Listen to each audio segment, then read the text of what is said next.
Experiencing connectivity issues between your Spectrum router and modem? A common fix is enabling bridge mode.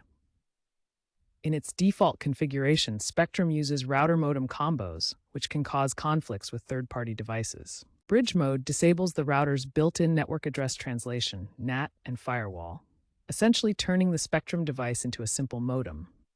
This allows your own router, like a Netgear Nighthawk or Asus model, to handle routing, DHCP, and Wi-Fi. This resolves double NAT issues that lead to dropped connections or slow speeds.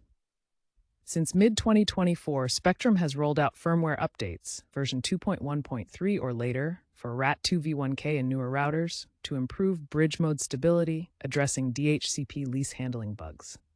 Once bridge mode is enabled via the Spectrum app or web portal at spectrum.net/setup, you'll need to configure your router's WAN settings. Set your router's WAN connection type to dynamic IP or DHCP to receive an IP address from the Spectrum modem. Disable any VPN or proxy settings on your router, as they can interfere with the connection.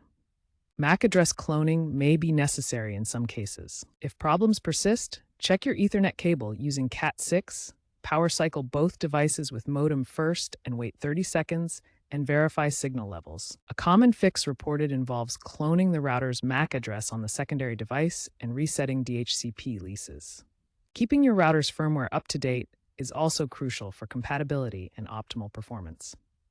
Remember to prioritize security by enabling firewalls on your secondary router after setting up bridge mode.